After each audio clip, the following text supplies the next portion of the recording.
I've been looking forward to this all week. Let's get to it. Okay. Let's go. Let's Great. explore. Thank you.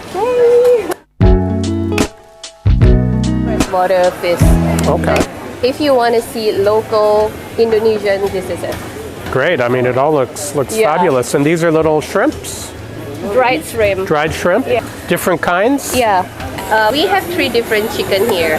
The hybrid, free range, and Yes. non-free range? Yes, hybrid, free range, and broiler. Okay. So they're free range during the day and not free range at night, or how does that work? I don't know the English word, but like Children. the children of free range chicken and hybrid chicken put together. So one's a mother, one's a father, and then the Yeah. eggs they produce are... Exactly. That's what you Gotcha. call the hybrid one. See, you learn something Yeah. every day. And what do you call that in English? I have no idea. I've never heard of the hybrid hybrid. chickens. So Okay. uniquely Indonesian, perhaps.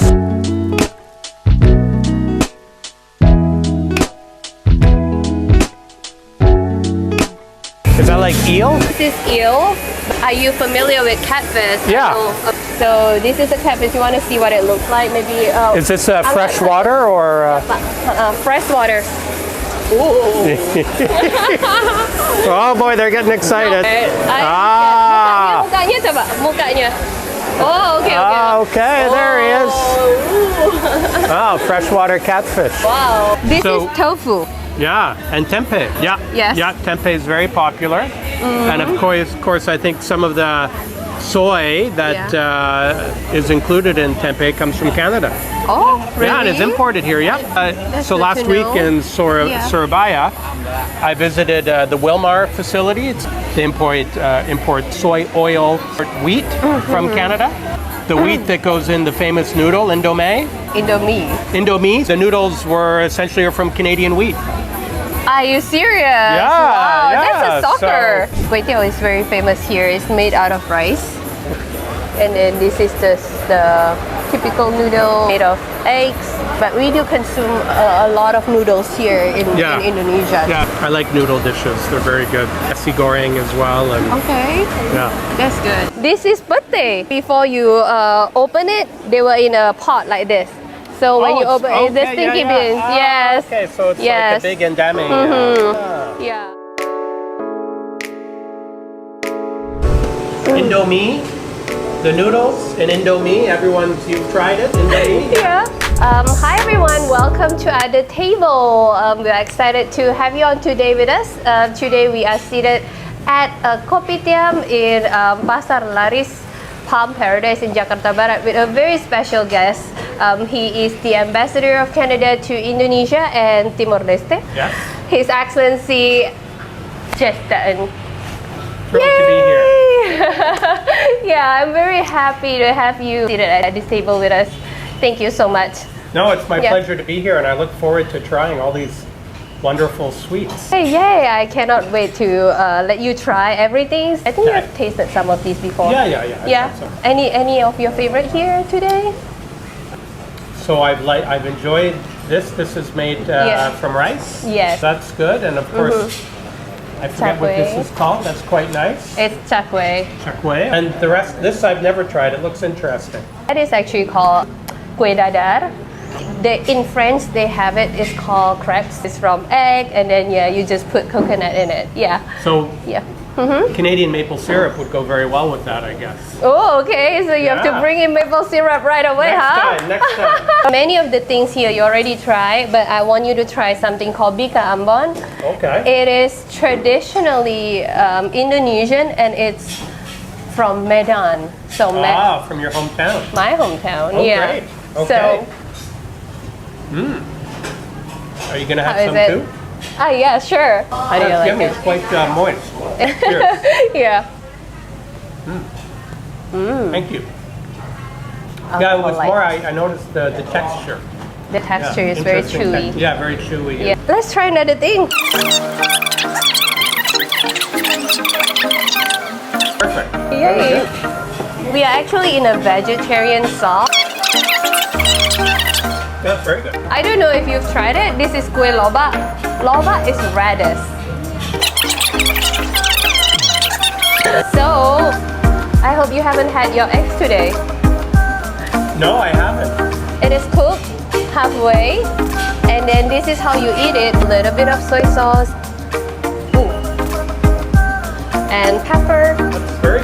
Lovely. this is how Indonesians do it. So tell us about your favorite Canadian food and what you find similar here in Indonesia so far. So, my favorite Canadian food is Canadian beef. Beef. Canadian beef. Yeah. Alberta. So in yeah. a western province is very well known for its beef. Pleased to say that we've just received halal certification for Canadian beef. Okay. So Indonesians will soon be able to enjoy the best beef in the world. Oh, wow. So maybe it'll be made in rendang or something, which I quite like. It's one of my favorite Indonesian, like the spice and the Rendang, sauce. right. So could have been barbecued in Canada with the spices and then sliced up. Very high quality. Yeah. The feed for the animals are very good. Often certified organic. The beef is very good, but one of my favorite dishes is called a tourtière, my home province of Quebec. It's a meat pie. It's a meat pie that you would eat in the winter. It's very cold because it's very filling.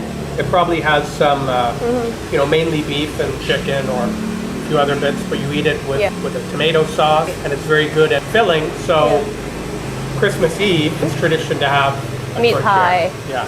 What do you call it? Tortilla? Tourtière. Tortilla. Yeah. Here. And there's not really something similar here. It's What sets it apart? well, it's a very hearty meal. I think it was an amalgamation of different meats, and it's meant to be quite filling. And so it's very good in the cold weather to have a hot tourtière. So tell us more about you and your personal journey of how you got to become an ambassador. I think that's very interesting. So I, when I was a kid, on my wall at home, I had a big map of the world. And I'd lie in bed at night and I'd look at the map, all of the countries, and I was really good at geography. I knew all the capitals.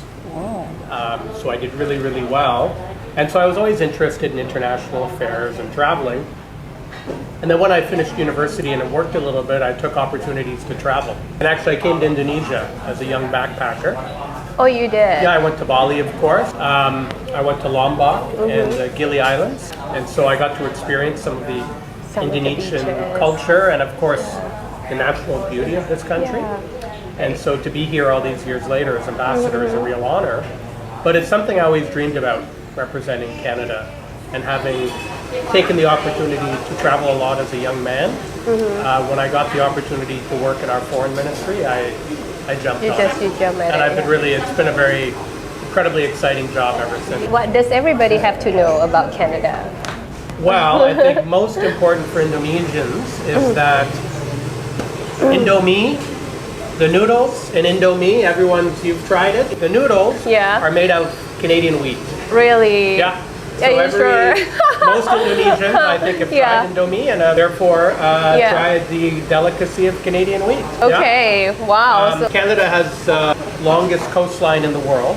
Do you know what country is number 2? Has the second largest coastline in the world? I would guess Indonesia. You're right. Yeah, good job. Good guess. It's about half of Canada. There's one more thing, when I did my study on Canada, I did my homework, by the way. So Good. I did look up on Canada. A lot of things that came up to me is that Canada actually is ranked very high among the countries that are rated as the happiest countries in the world. Wow, congratulations. We spend a lot of time smiling in Canada. Yeah, I bet so. Just judging from one Canadian here, yes. And then I just want to know what contributes to that happiness and what is the key to happiness according to you? Well, I think Canada is a very diverse country.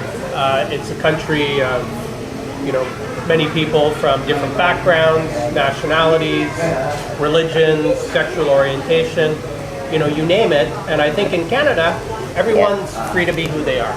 Okay. Right? And so you can be what you want to be. And I think, it's this diversity and this inclusiveness that we have in Canada that I think attracts people to Canada. And also I think ultimately makes Canadians, very happy. We have a good quality of life. We have long and cold winters, but that makes us stronger But it's and too hardier. cold, isn't it? No, I don't. You know, we have great clothing, right, to keep you warm. Great winter sports like Yeah. skiing and ice hockey. So, you know, I encourage you to visit Canada in the winter. Maybe to you should send me there. So Yeah, to experience the embassy. We'll kit you up with all the clothing, and maybe we'll send you to the Arctic. I'll take your word for it. Yeah, it's I'll be beautiful. very happy too. Today, Canada is a very diverse and open society. I think That's that's very very, and that is accepted by everyone. Very, Yeah. very positive, no matter what religion, culture, or background you may have. And, you know, Indonesia is a very diverse country. Exactly. Yeah. So Maybe we Canada, we have people from around the world. We have our indigenous population that has been in Canada for thousands and thousands and thousands of years. And then we've had, you know, settlers from Europe, from Asia, from Africa, the Caribbean, Yeah. everywhere. And so that's one of the things that makes Canada so fun. You Yeah. can have in Toronto or Montreal or Vancouver. Right. Name the country, you can get a meal from there. You want Yeah. Ethiopian food, Indonesian food. That's fun. Yeah. You know, actually, I did experience a little bit. Like, I was having a collaboration with a Canadian chef a few times in the Okay. past, and I was showing them how to cook Indonesian food, and they would show me how to cook their food. And then every time I send them like a list of ingredients, they could come up with everything that's Yeah. needed, and not in so many countries they had that, you know, because I was doing a lot of life with different countries. But in Canada, Toronto especially, everything Indonesian, like you can find it there. And Yeah. Yeah, I was- Sambal yeah. is a very popular spice. yeah, You can find even in like kaffir lime leaves, curry leaves, something that's Yeah. so specific, like the raw you can find them ingredient. somewhere in Canada. Yeah, Somewhere in a city cool. like Toronto, absolutely. Cool, yeah, awesome. So going back to my question of personally to you, what is the key to happiness?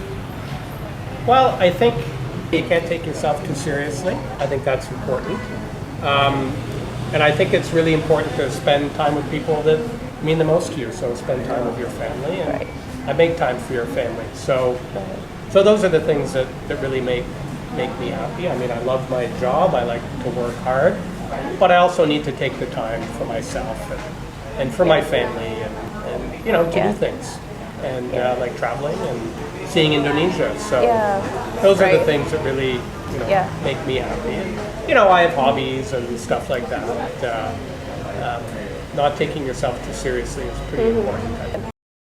Okay, so talking about the diversity, that like even you mentioned it, that it's very similar to Indonesia, right? Like we are both very diverse country with many ethnicity and races. So how do you think we can learn from each other? So I think, you know, there's a lot we can learn from each other just because of our, you know, our different experiences, our different histories. You know, Indonesia is, you know, one of the largest democracies in the world, the largest Yes. Muslim country in the world. And, you know, Canada is also very diverse, as you said, and a democracy. So I think, you know, through greater people-to-people ties and, you know, students going on both sides, we can learn about each other's cultures, about our backgrounds. And then, you know, there are things that Indonesia does very, very well and things that Canada does well. And we learn from each other. And I think that's really important because no country or society is perfect. And we all need to develop and grow in different ways. And so we can only, the best way to do that is learning from each Yeah. other. So I think that's really important. So I learned that actually Embassy of Canada in Indonesia is having like a program with traditional markets. Would you tell me more about it? So we've had programs in the past that have helped clean traditional markets. So mainly from plastic pollution. Right. And it's something that we're very engaged in across Indonesia. And that's supporting government programs to minimize the use of plastic and to ensure that plastic waste is dealt with appropriately. So we started this work, a small Right. project that we have through the embassy cleaning up traditional markets. And now it's a much bigger project Right. helping deal with plastic pollution across the country. Wow, wow, that's so great. Yeah. Terima kasih. Thank you. Before I let you go, I do have the last question. This is what I ask every guest that's One been I've on the nervous about, I podcast. guess. Okay. No, actually, it's okay, second last question. Who is the real Jess Dutton, aside of what people perceive you as an ambassador? Who is like the real you? The real me is just a regular guy trying to do a good job and live the best life. I have the title ambassador. It's an important Right. job and it's something I'm very proud of. But in the end, I go home and do the same things that everyone else does. Just a regular person. I've had to, Do you watch Netflix? I watch Netflix. I read. I try to exercise, stay healthy. The real me is probably when I'm, with my family and nobody really cares what I do or about my day. I'm just home with my family and doing family things, and that's. It's great. You leave work behind, leave the job behind, whatever title you may have. Trust me, in my home, nobody cares about my title. You get in there and it's like, okay, well, what are we making for dinner? And got to clean that mess up. Yeah. That's important, I think. From all of the places you've been to, great people that you have ever met, what is the greatest piece of advice you've ever received and you'd like to pass on to our audience today? So, I was very close to my grandfather. I very much admired him. He was a public servant in Canada, in our largest province, Ontario, and he was what's called deputy minister. So he was in charge of government departments. And at the time, he was the youngest ever appointed, and so I very much admired him for his work ethic, the success he had in his chosen field. And the one bit of advice he gave me, starting my professional career, was he said, make sure that everything you do is legal and ethical. And I've kept that with me my entire life. Of course, we all need to follow the law, but ensuring that you're ethical in everything you do, I think, is very, very important. It translates to many aspects of work in your personal life. So I've never forgotten that advice from my grandfather. I like it, to be ethical, like to have integrity and all that. Perfect. Thank you so much. Thank you. Yeah, that's very cool, and that kind of wraps up our interview for today. But it's really an honor to be able to sit with you and learn from you. It has been insightful, and I just want to let the audience know how to get in touch with you and know your updates. You can follow us at Canada and Indonesia on Instagram. Instagram, I think, is a popular social media tool here, but we're on Twitter, we're on Facebook as well. So please follow us, like, comment, engage. Ooh. For those of you watching, I hope this video is inspiring to you as it is to me. And don't forget to like, subscribe, and share it with a friend or two, or maybe your whole village. We'll catch you at another episode. Thank you, bye. Terima kasih. Thank you.